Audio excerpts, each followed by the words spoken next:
थोड़ी देर के लिए आज दिल को बहुत अच्छा लगा।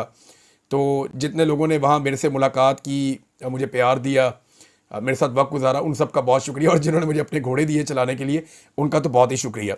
नाज़रीन, एक बहुत बड़ी खबर है और ये बम शेल वाकई बहुत बड़ी खबर है, क्योंकि ये जो डेवलपमेंट होने जा रही है ये पाकिस्तान की एस्टेब्लिशमेंट को और पूरे निज़ाम को हिला कर रख देगी। मुझे नहीं लगता कि अभी तक एस्टेब्लिशमेंट के बाद ये खबर है, लेकिन जल्द वो इस खबर तक पहुंच जाएंगे। और खबर बहुत इंपॉर्टेंट है। ये खबर है जो विल्सन के बिल से मुताल्लिक। देखें, जो विल्सन के बिल को रोकना अब ओवरसीज पाकिस्तानियों के बस में भी नहीं है।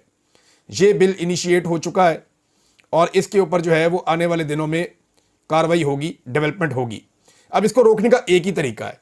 वो तरीका क्या है वो मैं आपको बाद में बताता हूं, लेकिन जो डेवलपमेंट जिसकी मैं आपको बात कर रहा हूं ना, वो ये है कि आने वाले दिनों में, एक तो ये आप याद रखें कि एस्टेब्लिशमेंट अभी आने वाले दिनों में एक और भी गेम खेलेगी, और वो ये कहेगी कि यानी आपको ये सुनने में मिलेगा कि इस बिल के पीछे भारतीय और यहूदी लॉबी है।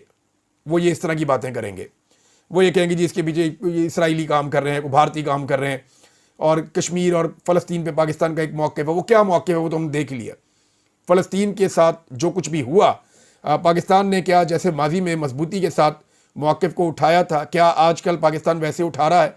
तो हमें प्रैक्टिकली वो चीज़ें वैसे दिखाई नहीं दे रही जैसे हमें माजी में दिखाई देती थी, चाहे वो कश्मीर का मामला है, चाहे वो फ़लस्तीन का मामला है। अब आप आ जाएं जो विल्सन के बिल में ऐसी क्या चीज़ होने जा रही है जो इंपॉर्टेंट है, तो मैं आपको बताता हूँ। एक तो आप याद रखिएगा, ये जो दो लोग हैं ना जो इस बिल को लेकर आए हैं, पाकिस्तान डेमोक्रेसी एक्ट, ये जो बिल है इसको लाने वाले दो लोग जो लेकर आए हैं, जिमी पनेटा और जो विल्सन, ये दोनों आर्म्ड सर्विसेज कमेटी के मेंबर्स हैं। बस ये आपने याद रखना है।